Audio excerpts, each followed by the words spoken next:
क्या लिखा है? पर्दवा सीधा। अहिर गड़ारमा सुदर चमारा बिना गुनाहम पंच पनाहम। अहिर गड़ारम सुद्र चमारम बिना गुनाहम पंच पनाहम। अहिर गड़रिया चमार मुसहर पासी धोबी दईकार बिंद मल्लाह पासी मुसहरा जितने 85 मूल निवासी हैं सभी लोग शूद्र हैं। इस शूद्रन के सवेरे सवेरे 5 जूता मारे चाहे बिना गुनाह का। 5 जूता तो हो के मारे चाहे 5 जूता न हो के मारे चाहे जो मंचे पे लेट गया है।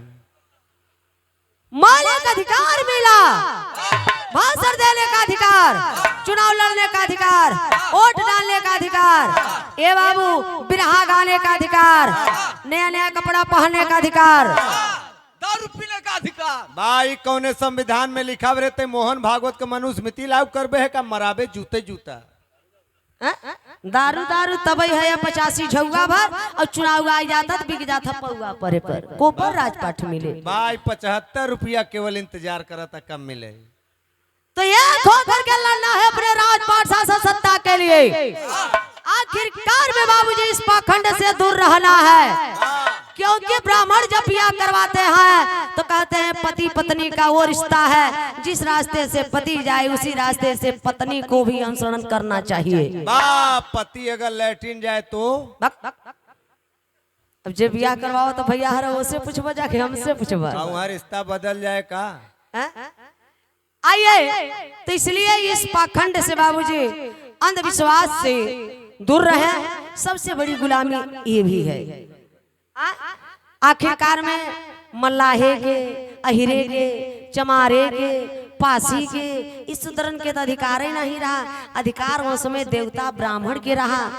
ब्राह्मण जी लिखे वेद में शंकर जी अंजनी के काने में बीर डाल रहे तब हनुमान जी पैदा हो गए। कनवा में डलले से हो उद्यान ऋषि के वीर सरवा पत्ता पे बहत जात रहा। राजा दशरथ के बहिन चंद्रकला चाट लेहिन तब सरवन पैदा हो गया। तो वीर नहीं मलाई रहा मलाई। अपने मेहरिया के चटाक दिख पट्टे चटाओ तो चटाओ और पैदा करे तब ये समाज माने। आजकल ये सब पढ़ा लिखा बैठा है। तुलसी दुबे बादा चित्रकूट का रहने वाले तुलसी दुबे ने लिखा है तीनों रानी सुमित्रा कैकेयी कौशल्या खीर खाए तब जायका भरत शत्रुघ्न राम यो लक्ष्मण पैदा भयन। खिरिया खैले से हो। ये समय साइंस विज्ञान वाले सब भाई घरे घरे पढ़ाई बा शिक्षा बा तर्क करा कि जे मोहे से खाई तो गर्भाशय में जाई कि अमाशय में जाई। अरे यार वो जमाने में गर्भाशय अमाशय कनेक्शन एक रहा। सबके आंखी में धूल झोंकत है। आज तुलसी से जा पूछा हुई सिविल लाइन प्रयागराज में बैठा है चौराहे पर। हाँ तो चला वो जमाने में लगा था ऐसे पैदा ही होते रहे। क्यों छीके से, क्यों चाटे से, क्यों रगड़े से, मैली से गणेश ससुर पैदा हो गए। श्री रामचंद्र मुद्य तरक्तासुर पैदा हो गए। ऐसा ऐसा लोग पैदा होते रहे ना। यही के बताए दें भैया कि जानत है, यही के बताए दें कि 7 जन्म में 7वां जन्म में फलनवा बन के जन्म ली है। यही के कहथिन पाखंड। आखिरकार में बनाई उस समय पैदा होते रहे, लेकिन जब से बाबा साहब पैदा भैन तब से ये देवी देवतन का अवतार लेब बंद हो गवा। तब तो के जानकारी कम बा। बाबा साहब जरिया के नसिया काट देने हन का ऑपरेशन कर दिए। सही कहत है। आखिरकार में बाबूजी आया बिरहा पे उस समय हमारा वेद पुराण इस सब से हम लोगों का गुजारा होने वाला नहीं है।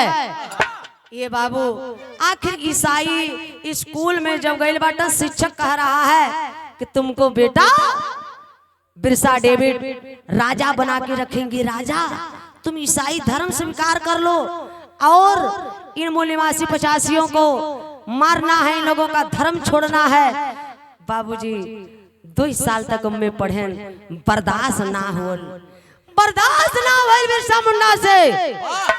स्कूल में शिक्षक डॉक्टर ना थोड़ से झगड़ा कई के लड़ाई कई के स्कूल में से बाबूजी चल अलन घरे। जब घरे अलन तो उसमें अकाल पड़ा बा, घर में कुछ खाए के ना बा। कुछ खाए के ना बाबूजी, अकाल पड़ा बा। बिरसा मुंडा कलन की माई भूख लगी बा, कुछ दा।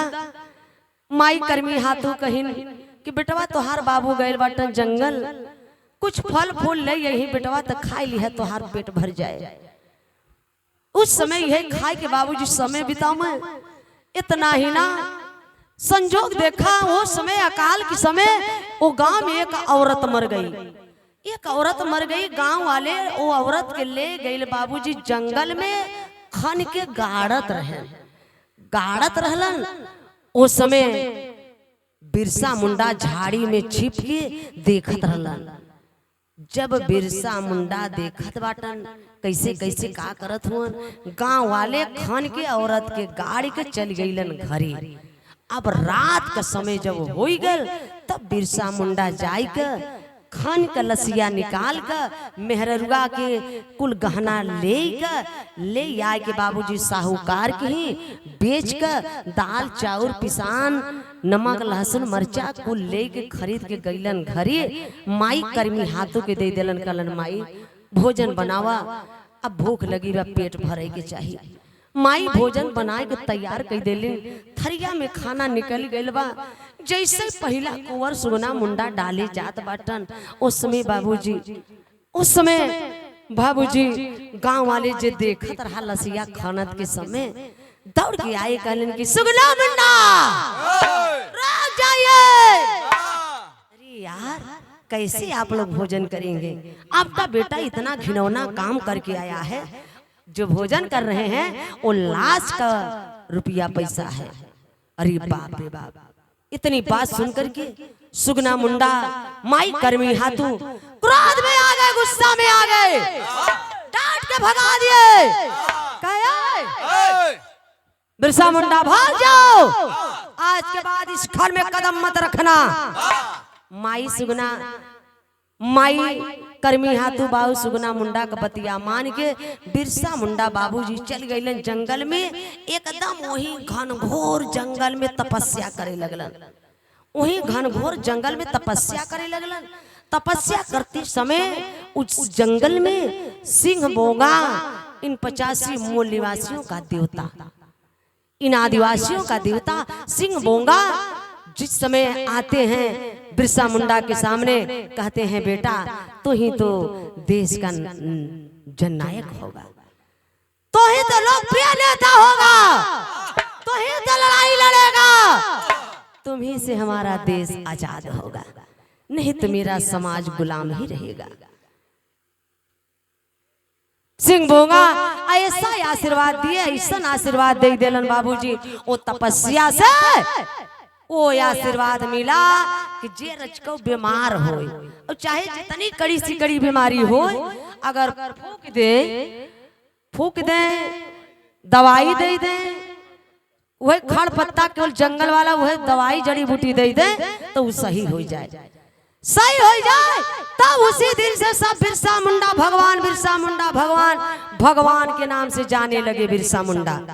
शोहरत बढ़ने लगी, लोकप्रियता उन लोगों में बढ़ने लगा। तब हर होत का भाई अंग्रेज देख के और चौक गए, अरे बाप रे बाप, एक और आदमी सब बढ़ा जात बाटन। तब कभी जी टेरी के भाव लिख दे भैया।